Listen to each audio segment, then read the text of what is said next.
Aye. Hello, everyone. We're in the chapter A Congregation of Free People in Search of Christian Freedom, page 680.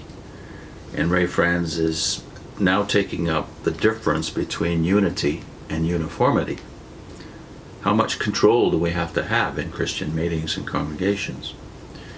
Ray says, divisions come when persons seek to make definite, explicit, and conclusive what the scriptures themselves leave indefinite or subject to more than one possible understanding. They come when persons make major issues out of what, when the whole picture is viewed, occupy the place of minor points. When they make rules out of what is simply counsel or a general statement of principle. They may also come when persons fail to acknowledge that while they themselves have a personal relationship with God and Christ, so do all their brothers and sisters, and that none has some special line of communication with God and His Son that is not available to every other member of the body. This can protect us against thinking we have some unique insight or specially intimate relationship that sets us apart from others, makes us a divine channel for them.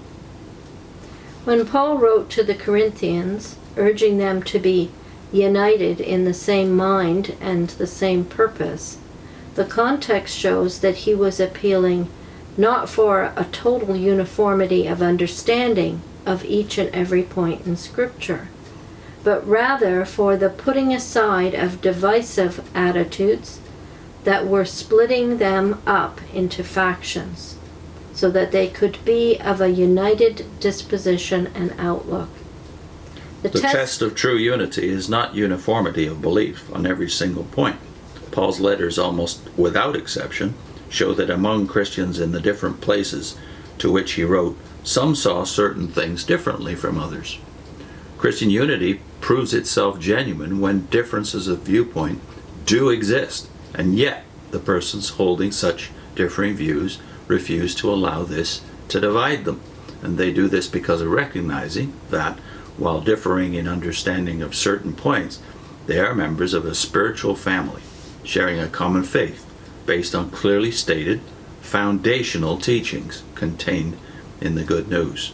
Not uniformity, and certainly not a humanly imposed uniformity, but love is the perfect bond of union, that according to Colossians 3 verse 14. This also provides the favorable climate in which knowledge and understanding can grow and deepen. Differences of viewpoint, rather than dividing, can move persons to greater efforts at understanding, both as regards the viewpoint itself and as regards the person advancing it. They can rouse us to increased study and thought, so as to deal with whatever problem those viewpoints may present, and can impel us in efforts at finding a solution for them in love. They can in this way result in making evident just how genuine the Christianity of each one is, even as the apostles indicated at 1 Corinthians 11:19. Christian freedom thus represents a challenge to us in our association with others, for it calls us on to demonstrate that we truly do have the mind of Christ. If we steadily and genuinely hold fast to Him as our head in all things and at all times, we will never fail in proving ourselves to be harmonious members of one another in His body of followers. He doesn't quote 1 Corinthians 11:19, but here it's well worth quoting because this is something of a surprise if you're a Jehovah's Witness. Paul says about the congregation meetings, there must be factions among you in order that those who are genuine among you may be recognized. Now, I don't think we could have possibly understood that when we were witnesses, because your vision of unity is that everybody at least appears to agree. And you know that if you have another point of view in a kingdom hall or in a social gathering of witnesses, you better suppress it. Yeah. Especially nowadays, it seems. Yeah, you wouldn't even voice it, even with an effort to understanding the viewpoint that's held by the rest. You wouldn't dare to say, I don't get it or I don't understand it. But this idea that there must be factions, wow. Yeah. That in order that he gives you the reason that those who are approved may become visible. It's not by necessarily winning the argument that you indicate the blessing of God upon your position, and that I think is proved true in church history. Obviously, the other blessing is that the person who disagrees is meant to feel your love, your patience, and it works for you too, that you develop that patience and endurance that Christians always need. And I think it kind of gets rid of the idea that the early church was completely uniformed, like the congregation they're trying to make the witness congregations be completely in agreement with each other, at least looking that way. But this seems to counter that idea. The early church wasn't like that. I particularly like the sentence, Christian unity proves itself genuine when differences of viewpoint do exist, and yet the persons holding such differing views refuse to allow this to divide them. We forget that the evidence is in the New Testament itself. Not only did brothers disagree in the local context on things, but even the apostles didn't see eye to eye on everything. That's very obvious if you read the New Testament, even on a surface level. But they did agree on the basics. That's right. That's where the difference is.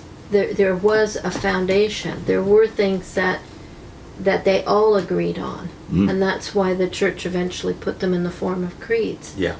So that everyone would know these are the established foundational doctrines that everyone agrees on, that has been presented and agreed upon. But with witnesses, everything is important. And when that is the case, nothing is important. Yeah, that's the way it works out, because you have nothing to hang on to then. Yeah, he says in the next sentence after the one I just read, he says, sharing a common faith based on clearly stated foundational teachings. And you have to clearly state them, and that's why the church made up the creeds, to define in a paragraph or two or three what essential Christianity really meant. So we'll put a link on to our discussion of the creeds in contrast to the uniformity that you expect if you're coming out of a cult.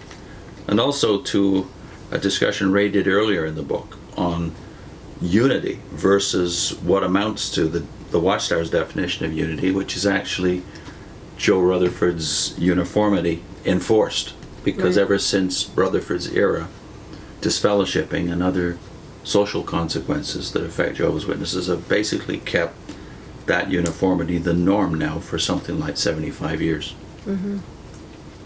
We're going to read a couple of other scriptures, though, before we close off, right? Ephesians 4 is cited here by Ray. Verses 15 and 16. That's right. Instead, speaking the truth in love, we will in all things grow up into Him who is the head, that is, Christ. From Him the whole body, joined and held together by every supporting ligament, grows and builds itself up in love, as each part does its work. So there's the place of growth. Right. This process of sharpening each other that must go on in a true Christian congregation ends up building you up and also them, because we are all immature, let's face it. Yeah. And then he cites also Colossians chapter 2, verses 18 and 19. Let no one disqualify you, insisting on asceticism and worship of angels, going on in detail about visions, puffed up without reason by his sensuous mind, and not holding fast to the head, from whom the whole body, nourished and knit together through its joints and ligaments, grows with a growth that is from God. So Paul takes on the even false teachings will have apparently a place in the congregations of Christ, and that seems to go along with the statement about the necessity of factions in 11:19 of Corinthians. This concept of growing up, it shows you that within the church there's going to be different levels of maturity and understanding, and this allows for it.